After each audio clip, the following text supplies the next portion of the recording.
கர்த்தருடைய பரிசுத்த நாமத்துக்கு மகிமை உண்டாவதாக. ஆண்டவராகிய இயேசு கிறிஸ்துவின் நாமத்தில் உங்களுக்கு என் அன்பின் வாழ்த்துக்களை தெரிவித்துக் கொள்கிறேன்.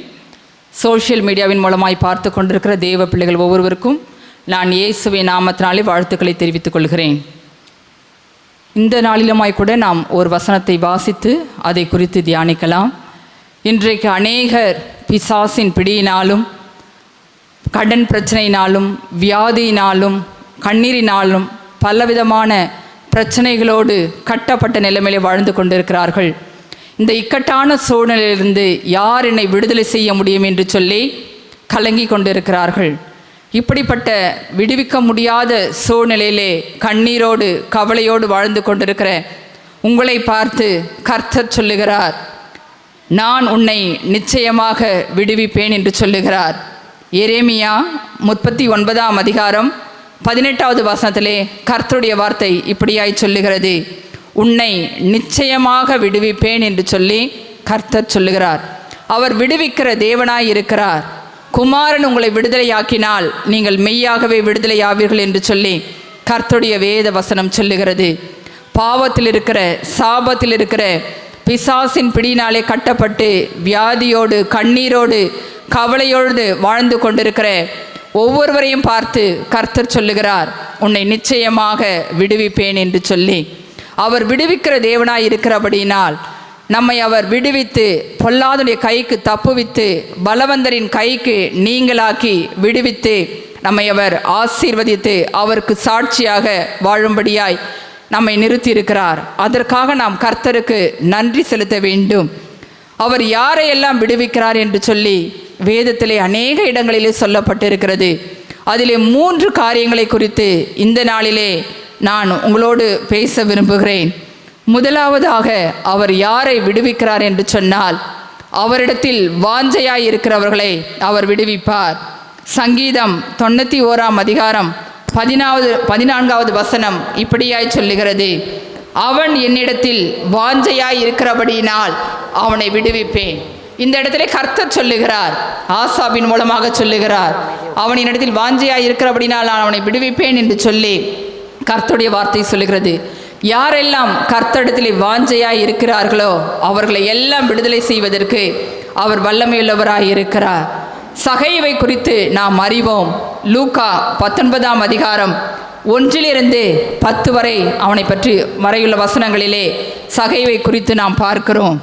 அவன் ஆயக்காரனுக்கு தலைவனாய் இருக்கிறான், ஒரு பெரிய பதவியிலே இருக்கிறான். அவனுடைய வாஞ்சை எல்லாம் இயேசுவை பார்க்க வேண்டும் என்பதுதான்.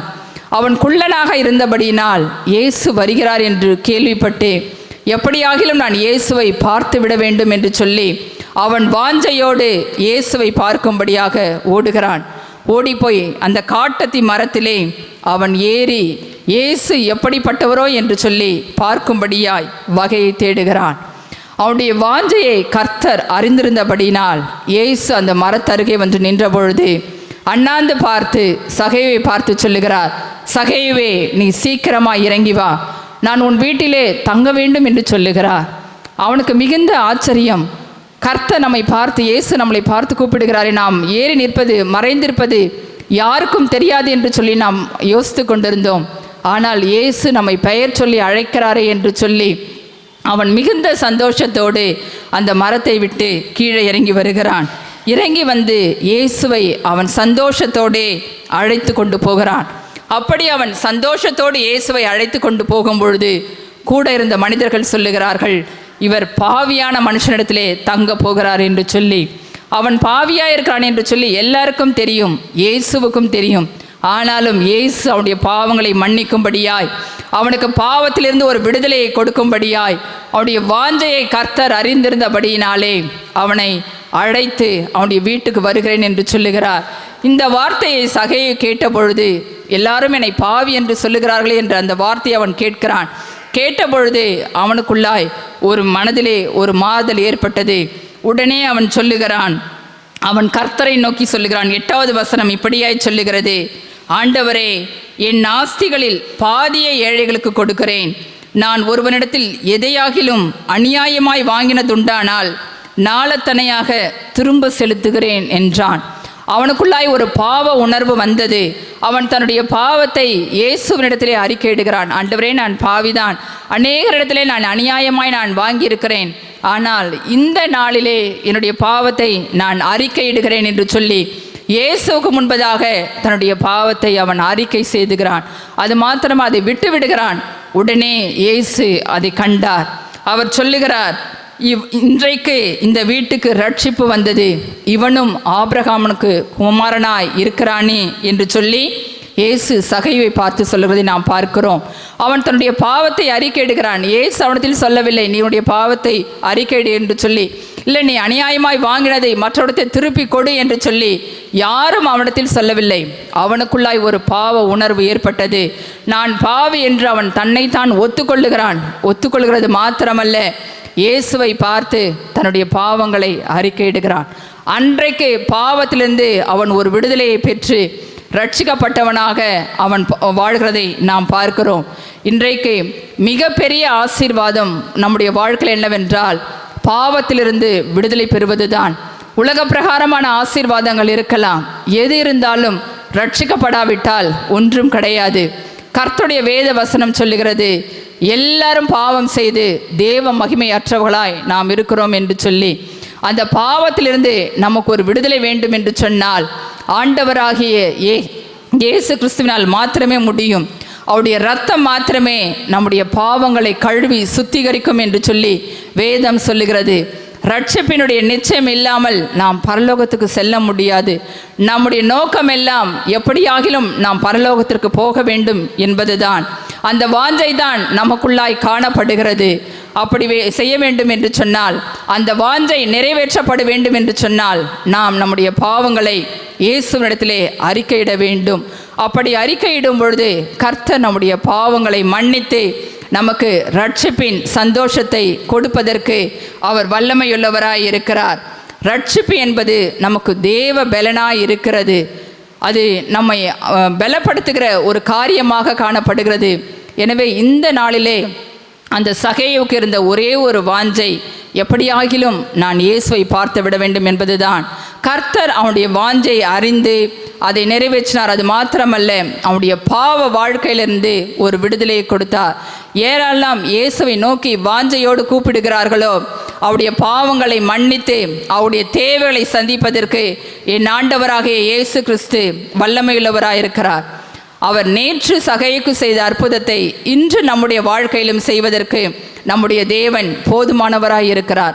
நாம் ஒவ்வொரு நாளும் நாம் ஏதோ ஒரு விதத்திலே பாவம் செய்து கொண்டிருக்கிறோம். ஆனால் நம் கர்த்தருடைய சமூகத்திலே வந்து நம்மை தாழ்த்தி ஜெபிக்கும் பொழுது கர்த்தர் நம்முடைய பாவங்களை மன்னித்து நமக்கு உதவி செய்வதற்கு அவர் வல்லமையுள்ளவராயிருக்கிறார். இந்த சகை அப்படி வாஞ்சையோடு தான் கர்த்தரை தேடினான். கர்த்தர் அவனுடைய வாஞ்சையை அறிந்து அவனுக்கு அந்த பாவத்திலிருந்து ஒரு விடுதலையை கொடுத்தார். அவனை எந்த ஜனங்கள் பாவி என்று சொன்னார்களோ அவர்கள் மத்தியிலே கர்த்தர் அவனை உயர்த்தி ஆசீர்வதிக்கிறதை நாம் பார்க்கிறோம்.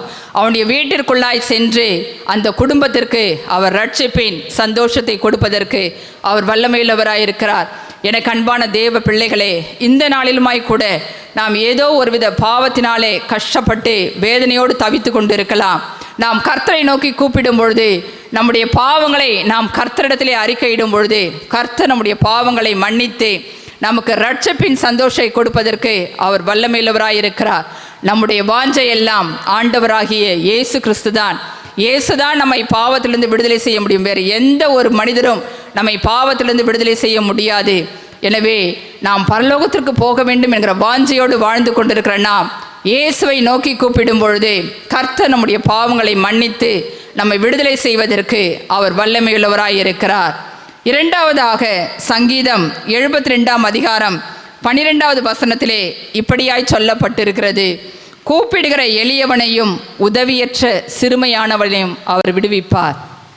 கூப்பிடுகிற எளியவன் உதவியற்ற சிறுமையானவனை அவர் விடுவிப்பதற்கு என் ஆண்டவராகிய இயேசு கிறிஸ்து வல்லமையுள்ளவராயிருக்கிறார். பர்திமேயு என்கிற ஒரு மனிதனை குறித்து நாம் வேதத்திலே பார்க்கிறோம். மார்க்கு 10 அதிகாரம் 46 52 வரை உள்ள வசனங்களிலே பார்க்கும் பொழுது பர்திமேயை குறித்து சொல்லப்பட்டிருக்கிறது. அவன் ஒரு குருடனாய் இருக்கிறான். அவன் இயேசு அந்த வழியாய் வருகிறார் என்று சொல்லி கேள்விப்படுகிறான். கேள்விப்பட்டு தாவீதின் குமாரனே எனக்கு இறங்கும் என்று சொல்லி கர்த்தரை நோக்கி கூப்பிடுகிறான். அவன் கூப்பிடுவதற்கும்படி, அவன் பேசாதிருக்கும்படி கூட இருக்கிற ஜனங்கள் அவனை அதட்டுகிறார்கள். ஆனாலும் அவன் அதிக சத்தமாய் கர்த்தரை நோக்கி கூப்பிட்டான் என்று சொல்லி மார்க்கு 10ஆம் அதிகாரம் 48வது வசனத்திலே பார்க்கிறோம். அவன் விடவே இல்லை. எப்படியாகிலும் நான் இயேசுவினிடத்திலிருந்து அற்புதத்தை பெற்றுக்கொள்ள வேண்டும், கண் பார்வையை பெற்றுக்கொள்ள வேண்டும் என்கிற எண்ணத்தோடு, விசுவாசத்தோடு அவன் விடாமல் இயேசுவை நோக்கி கூப்பிடுகிறான்.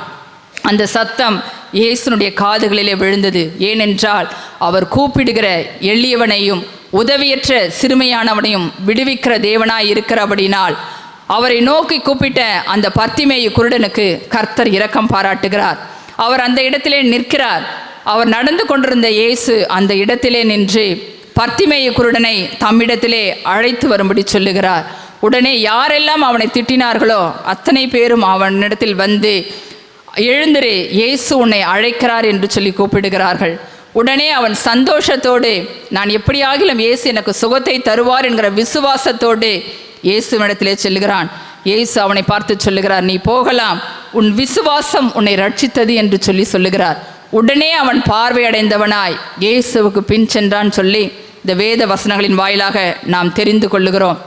கூப்பிடுடைய குரலை நம்முடைய ஆண்டவராகிய இயேசு கிறிஸ்து கேட்கிறவராய் இருக்கிறார். என்னை நோக்கி கூப்பிடு, நான் உன்னை விடுவிப்பேன் என்று சொல்லி அவர் சொல்லியிருக்கிறார். யாரெல்லாம் இயேசுவை நோக்கி கூப்பிடுகிறோமோ அத்தனை பேருக்கும் என் ஆண்டவராகிய இயேசு கிறிஸ்து அவர் விடுதலையை கொடுப்பதற்கு வல்லமையுள்ளவராய் இருக்கிறார். பார்வை இல்லாமல் இருந்த இந்த குருடனுக்கு அவன் இயேசுவை நோக்கி கூப்பிட்ட பொழுது கர்த்தர் அவனுக்கு இரக்கம் பாராட்டி அவனுக்கு விடுதலையை கொடுக்கிறார், கண் பார்வையை கொடுக்கிறார். அவன் ஒரு எளியவனாய் இருக்கிறான். அவனுக்கு உதவி செய்ய யாருமே இல்லை. அந்த இக்கட்டான சூழ்நிலையிலும் கூட அவன் இயேசுவை நோக்கி கூப்பிட்டு தன்னுடைய சுகத்தை பெற்றுக்கொண்டான் என்று சொல்லி இந்த வேத வசனங்களின் வாயிலாக அறிந்து கொள்ள முடிகிறது. இன்றைக்கு நம்முடைய நெருக்கத்திலே, உபத்திரவத்தின் மத்தியிலே நாம் இயேசுவை நோக்கி கூப்பிடும் பொழுது கர்த்தர் அந்த பிரச்சனைகளை மாற்றி நம்மை விடுதலை செய்வதற்கு அவர் வல்லமையுள்ளவராய் இருக்கிறார். இரண்டாவதாக அதே வசனத்தை நாம் பார்க்கிறோம், உதவியற்ற சிறுமையானவனையும் அவர் விடுவிப்பார். யாருமே உதவி செய்ய முடியாத ஒரு இக்கட்டான சூழ்நிலையில் இருக்கிற எல்லாரையும் விடுதலை செய்வதற்கு என் ஆண்டவராகிய இயேசு கிறிஸ்து வல்லமையுள்ளவராய் இருக்கிறார். ஏனென்றால் அவர் அப்படிப்பட்ட நிலைமையிலே கடந்து சென்றார். உதவி செய்ய முடியாத நேரங்களிலே அவர் சிலுவையிலே நமக்காக, கைவிடப்பட்ட நிலைமையிலே நமக்காக அவர் தன்னுடைய ஜீவனை கொடுத்தார். அதனால்தான் அவர் சொல்கிறார், பலம் உள்ளவனுக்காகிலும் பலம் இல்லாதவனுக்காகிலும் உதவி செய்வது கர்த்தருக்கு லேசான காரியமாயிருக்கிறது.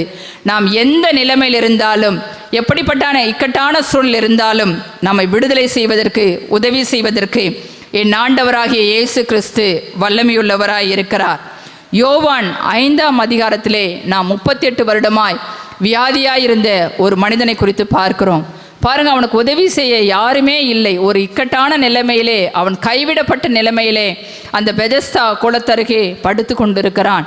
அவன் இயேசுவின் பிறப்பதற்கு முன்பாகவே அவன் போய் படுத்திருக்க வேண்டும். ஏனென்றால் அவன் 38 வருடம் என்று சொல்லி வேதம் சொல்லுகிறது. இந்த இக்கட்டான சூழ்நிலையிலே அவனுக்கு உதவியற்ற, அவனுக்கு யாருமே உதவி செய்ய முடியாத சூழ்நிலையை இயேசு அறிந்திருந்தபடினால் அவனை தேடி போகிறார். அந்த பெதஸ்தா குளத்தருகே சென்றாங்க. அநேகர் படுத்து கொண்டிருக்கிறார்கள். ஆனால் ஆண்டவராகிய இயேசு கிறிஸ்து அந்த மனிதனை தேடி போகிறார். தேடி போய் அவனை பார்த்து சொல்லுகிறார். 6ஆம் அதிகாரம் இப்படியாய் சொல்லுகிறது, படுத்திருந்த அவனை இயேசு கண்டு அவன் வெகு காலமாய் வியாதியஸ்தன் என்று அறிந்து அவனை நோக்கி சொஸ்தமாக வேண்டுமென்று விரும்புகிறாயா என்று கேட்டார். வெகு காலமாய் அவன் வியாதியஸ்தனாய் இருக்கிறான் என்று சொல்லி இயேசு அறிந்திருந்தபடினாலே அவனை பார்த்து கேட்கிறார். உடனே அவன் சொல்லுகிறான், ஆம் ஆண்டவரே, நான் உதவியற்ற நிலைமையிலே படுத்து கொண்டிருக்கிறேன். இந்த தண்ணீர் கலக்கப்படும் பொழுதே என்னை கொண்டு போய் இந்த குளத்தில் விடுவதற்கு யாருமே இல்லை. நான் ஒரு கைவிடப்பட்ட நிலைமையிலே 38 வருடங்களாய் இந்த குளத்தருகே நான் படித்து கொண்டிருக்கேன் என்று சொல்லி தன்னுடைய இயலாமையை அவன் இயேசுவினிடத்திலே சொல்லுகிறான். இயேசு அதை கேட்டவராய் உடனே சொல்லுகிறார், எழுந்திரு, உன் படுக்கையை எடுத்துக்கொண்டு நட என்று சொல்லார். அவனுக்கு பேசுவதற்கு கூட அந்த இடத்துல ஒருவரும் இல்லை. ஆனால் இயேசு அதை தெளிவாய் அறிந்திருந்தபடினால் உதவியற்ற நிலைமையிலே, கைவிடப்பட்ட நிலைமையில் இருந்த அந்த மனிதனை கர்த்தர் இயேசு தேடி சென்று அவனுக்கு சுகத்தை கொடுத்தார் என்று சொல்லி நாம் இந்த வேத வசனங்களின் வாயிலாக பார்க்க முடிகிறது. இன்றைக்குமாய் கூட அந்த பெதஸ்தா குளமானது அந்த 5 மண்டபங்களோடு இருக்கிறது. பாருங்க, அது ஒரு அந்த இடத்துல கூட கர்த்தர் அந்த 38 வருடமாய் வியாதியாய் கிடந்த மனிதனை தேடி சென்று சுகத்தை கொடுத்தார் என்று சொல்லி நாம் பார்க்கிறோம். இன்றைக்கு நீங்கள் வியாதினாலே அல்லது வேறு ஏதாவது ஒரு காரியத்தினாலே யாரும் உதவி செய்ய முடியாத ஒரு சூழலில் மத்தியிலே கடந்து சென்று கொண்டிருக்கலாம். எல்லாவற்றையும் கர்த்தர் பார்த்து கொண்டிருக்கிறார். உதவியற்றவர்களுக்கு அவர் உதவி செய்ய வல்லமையுள்ளவராயிருக்கிறார். அவர்களை விடுவிக்கிற தேவனாய் என் ஆண்டவராகிய இயேசு கிறிஸ்து இருக்கிறபடியினாலே இந்த 38 வருடமாய் இருந்த அந்த மனிதனை தேடி சென்று அவனுக்கு விடுதலை கொடுத்தார்.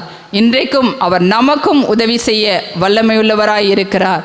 நாம் எந்த காரியத்திலே நம்மளுக்கு உதவி செய்ய யாரும் இல்லை என்று சொல்லி கலங்கி கர்த்தரை நோக்கி கூப்பிடுகிறோமோ அந்த காரியத்திலே இயேசு நமக்கு விடுதலை செய்து நம்மை ஆசீர்வதிப்பதற்கு அவர் வல்லமையுள்ளவராய் இருக்கிறார். மூன்றாவதாக ஒரு காரியத்தை குறித்து நாம் பார்க்கலாம். அவர் யாரை விடுவிக்கிறார் என்று சொன்னால், சங்கீதம் 22ஆம் அதிகாரம் 4வது வசனம் இப்படியாய் சொல்லுகிறது, நம்பின அவர்களை நீர் விடுவித்தீர், எங்கள் பிதாக்கள் உம்மிடத்தில் நம்பிக்கை வைத்தார்கள், நம்பின அவர்களை விடுவித்தீர் என்று சொல்லி வேதம் சொல்லுகிறது. யாரெல்லாம் இயேசுவை நம்புகிறார்களோ அவர்களை எல்லாம் அவர் விடுதலை செய்வதற்கு விடுவிப்பதற்கு வல்லமையுள்ளவராய் இருக்கிறார். நம்முடைய நம்பிக்கை நம்முடைய ஆண்டவராகிய இயேசு கிறிஸ்து மாத்திரமே. நாம் அவரை நம்பி கூப்பிடும் பொழுது கர்த்தர் எல்லா நிலைமைகளையும் மாற்றி நம்மை விடுவிப்பதற்கு அவர் வல்லமையுள்ளவராய் இருக்கிறார். லூக்கா 13ஆம் அதிகாரம் 10 16 வரையுள்ள வசனங்களிலே நாம் பார்க்கிறோம். இந்த இடத்திலே 18 வருடமாய் கூனியாயிருந்த ஒரு ஸ்திரீயை குறித்து நாம் பார்க்கிறோம். பாருங்க, அந்த ஸ்திரீ 18 வருடமாய் மிகவும் எவ்வளவும் நிமிரக்கூடாத கூனியாய் இருக்கிறாள் என்று சொல்லி வேதம் சொல்லுகிறது. அந்த இக்கட்டான சூழ்நிலையில் கூட அவள் ஒவ்வொரு முறையும் அவள் தேவாலயத்திற்கு போகிறாள். அங்கு போய் இயேசுனுடைய வார்த்தையை கேட்கும்படியாய் அவள் போகிறாள். அவளை 18 வருஷமாய் பிசாசானவன் கட்டி வைத்திருக்கிறான். ஒரு பலவீனப்படுத்தும் ஆவி அந்த மகளை கட்டி வைத்திருந்தது. இப்படிப்பட்ட நிலைமையிலே அவள் தவறாமல் அந்த தேவாலயத்திற்கு செல்லும் பொழுது ஒரு நாள் இயேசு அந்த தேவாலயத்துக்கு வந்திருக்கும் பொழுது அந்த ஸ்திரீயை பார்க்கிறார். அவளை கண்டு இயேசு அவளை தம்மிடத்திலே அழைக்கிறார். அழைத்து, உன்னுடைய பலவீனத்தில் நின்று விடுதலையாக்கப்பட்டாய் என்று சொல்லி அவள் மேல் தமது கைகளை வைத்தார். உடனே அந்த ஸ்திரீ நிமிர்ந்து தேவனை மகிமைப்படுத்தாள் என்று சொல்லி நாம் இந்த வேத வசனங்களின் வாயிலாக பார்க்கிறோம். அந்த பிசாசானவன் அந்த ஸ்திரீயை 18 வருடமாய் கட்டி வைத்திருந்தான். அவள் ஒரு கூனியான ஒரு ஸ்திரீயாய் காணப்படுகிறாள். மிகுந்த வேதனையின் மத்தியிலே வாழ்ந்து வந்தாள். யார் என்னை இந்த இக்கட்டான நிலைமையிலிருந்து விடுதலை அடைய செய்ய முடியும் என்று சொல்லி அவள் கலங்கி இருக்கலாம். ஆனால் அவளுடைய வேதனையை, அந்த பிசாசினாலே கட்டப்பட்ட நிலைமையை என் ஆண்டவராகிய இயேசு கிறிஸ்து அறிந்திருந்தார். அவர் பிசாசின் பிடியில் இருக்கிற யாவரையும் விடுதலை செய்ய வல்லமையுள்ளவராய் இருக்கிறார். அந்த சகோதரனுடைய நிலைமையை கர்த்தர் அறிந்திருந்தபடினால் அவளை தம்மிடத்திலே அழைத்து அந்த பிசாசின் பிடியிலிருந்து அவளுக்கு விடுதலை கொடுத்தார் என்று சொல்லி நாம் இந்த வேத வசனங்களின் வாயிலாக புரிந்து கொள்ள முடிகிறது. பிசாசின் பிடியினாலே, மந்திரவாதிகளினாலே, பில்லியசூனி கட்டுகளினாலே இன்றைக்கு அநேக மனிதர்கள் கட்டப்பட்டு மிகுந்த உபத்திரவத்தின் மத்தியிலே வாழ்ந்து கொண்டிருக்கிறார்கள். அவள் அறியாமையினாலே வேறு சில மந்திரவாதிகளிடத்திலே சென்று மேலும் மேலும் மிகுந்த பிரச்சனைகளையும் உபத்திரவங்களையும் அனுபவித்து கொண்டிருக்கிறார்கள். அப்படிப்பட்ட நிலைமையில் இருக்கிற எல்லாரையும் விடுதலை செய்வதற்கு என் ஆண்டவராகிய இயேசு கிறிஸ்து வல்லமையுள்ளவராயிருக்கிறார். அவர் பிசாசின் பிடியில் இருக்கிற யாவரையும் அவர் விடுதலை செய்வார் என்று சொல்லி வேதம் சொல்லுகிறது. அப்படியாய் இந்த ஸ்திரீயை இயேசு பார்க்கிறார். சத்தியத்தை அறிவீர்கள், சத்தியம் உங்களை விடுதலையாக்கும் என்று சொல்லி வேத வசனம் சொல்லுகிறது. இந்த சகோதரி சத்தியத்தை அறிந்து கொள்ளும்படியாய் அவள் தவறாமல் தேவாலயத்திற்கு போனபடியினாலே கர்த்தர் அவளுடைய வாஞ்சையை அறிந்திருந்தார். அவள் சத்தியத்தை அறியும்படியாய் வந்திருந்தபடினாலே அவளுடைய பிசாசின் பிடியிலிருந்து கர்த்தர் அந்த நாளிலே அந்த சகோதரிக்கு ஒரு விடுதலை கொடுத்தார் என்று சொல்லி நாம் வேதத்தின் வாயிலாக அறிந்து கொள்ள முடிகிறது. நாம் நம்பிக்கையோடு இயேசுவை நோக்கி கூப்பிட வேண்டும். அவரை நம்பியிருக்கிற நம்பிக்கை நம்மை வெட்கப்படுத்தாது என்று சொல்லி வேதம் சொல்லுகிறது. என் தேவனே, நான் உம்மை நம்பியிருக்கிறேன், நான் ஒரு நாளும் வெட்கப்பட்டு போகாதபடி செய்யும் என்று சொல்லி சங்கீதக்காரனாகிய தாவீது சொல்லுகிறார். அவர் இயேசுவை கர்த்தரை அறிந்திருந்தபடினாலே, நம்பியிருந்தபடினாலே ஒரு நாளும் தாவீது வெட்கப்பட்டு போனதில்லை. இன்றைக்கு நாமும் கூட நம்முடைய நம்பிக்கையை இயேசுவின் மீது வைக்கும் பொழுது கர்த்தர் நம்மை ஆசீர்வதிப்பதற்கு அவர் வல்லமையுள்ளவராயிருக்கிறார். நம்பி இருக்கிறவர்களை அவர் விடுவிக்கிற தேவனாயிருக்கிறார்.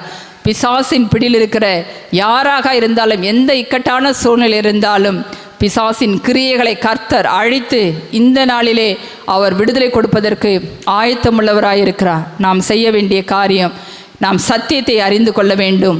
இயேசுவை நாம் அறிந்து கொள்ள வேண்டும். அந்த சத்தியம் நம்மை விடுதலை செய்யும். அப்படி நாம் இயேசுவை நோக்கி கூப்பிடும் பொழுது, இந்த நாளிலே கர்த்தர் யாரெல்லாம் அவரை நோக்கி கூப்பிடுகிறார்களோ அவளை எல்லாம் அவர் விடுதலை செய்து அவர் தம்முடைய நாமத்திற்கென்று சாட்சியாய் நிறுத்துவதற்கு அவர் வல்லமையுள்ளவராயிருக்கிறார். அன்பான தேவ பிள்ளைகளே, இந்த நாளில் நீங்களும் ஏதோ ஒரு பிரச்சனையினாலே, மந்திர காரியங்களினாலே கட்டப்பட்ட நிலைமையோடு யார் எனக்கு உதவி செய்யக்கூடும், இந்த பிரச்சனையிலிருந்து யார் என்னை விடுதலை செய்ய முடியும் என்று சொல்லி நீங்கள் கலங்கி கொண்டு இருக்கலாம்.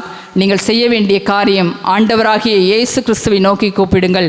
ஏனென்றால் அவர்தான் நம்முடைய இருதயத்தினுடைய வேதனைகளையும் கவலைகளையும் பாரங்களையும் அறிந்த ஜீவனுள்ள தேவனாய் இருக்கிறார்.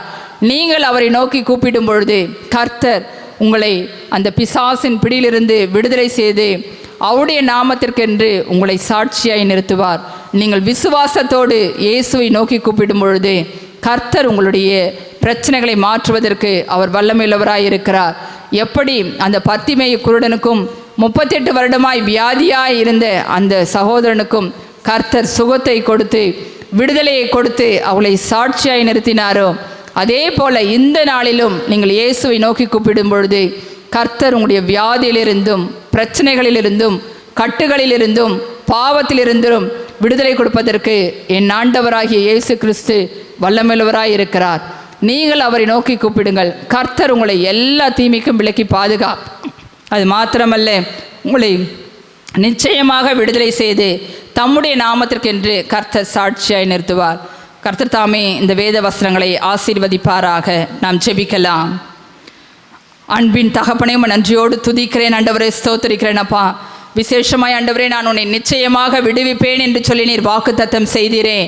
இந்த நாளிலுமாய் கூட ஆண்டவரே, எனக்கு ஒரு விடுதலை வேண்டும் ஆண்டவரே. இந்த கடன் பிரச்சனை ஒரு விடுதலை வேண்டும், பிசாசின் பிடியிலிருந்து விடுதலை வேண்டும், வியாதியிலிருந்து விடுதலை வேண்டும், பாவத்திலிருந்து விடுதலை வேண்டும் என்று சொல்லி யாரெல்லாம் உம்மை நோக்கி கூப்பிடுகிறார்களோ என் தேவனாகிய கர்த்தர் இப்பொழுது ஆண்டவரே உம்முடைய பிள்ளைகளை விடுதலை செய்யும்படியாய் நான் ஜெபிக்கிறேன். குமாரன் உங்களை விடுதலையாக்கினால் நீங்கள் மெய்யாகவே விடுதலை ஆவீர்கள் என்று சொன்னீரே. இயேசு கிறிஸ்து என்கிற வல்லமையுள்ள நாமத்தினாலே ஆண்டவரே நான் ஜெபிக்கிறேன் ஐயா. உம்மை நோக்கி கூப்பிடுகிற பிள்ளைகளுடைய வாழ்க்கையிலே என் தேவனாகிய கர்த்தர் சுகத்தை கட்டளையிடுவீராக. பர்த்திமேயின் ஆண்டவரே கூக்குரலுக்கு செவி கொடுத்த என் தேவன் ஆண்டவரே, 38 வருடமாய் வியாதியாயிருந்த அந்த மனிதனுக்கு இரக்கம் பாராட்டின என் தேவன் ஆண்டவரே, யாரெல்லாம் உம்மை நோக்கி கூப்பிடுகிறார்களோ அவங்களுக்கு சுகத்தை கட்டளையிட்டு உம்முடைய நாமத்தை நீர் மகிமைப்படுத்தும்படியாய் நான் ஜெபிக்கிறேன். ஆண்டவரே, சகையருடைய பாவத்தை மன்னித்து அவனுக்கு ரட்சிப்பை கொடுத்தது போல ஆண்டவரே என்னுடைய பாவங்களை மன்னியும் என்று சொல்லி ஜெபிக்கிற ஒவ்வொரு பிள்ளைகள் மீதும் ஆண்டவரே உம்முடைய மனதிற்கும் இயேசுவின் நாமத்தினாலே கடந்து வருவதாக. ஆண்டவருடைய பாவ வாழ்க்கைகள் இயேசுவின் நாமத்தினாலே மாறட்டும். அவளுக்கு ரட்சிப்பை கட்டளையிடுங்க ஆண்டவரே.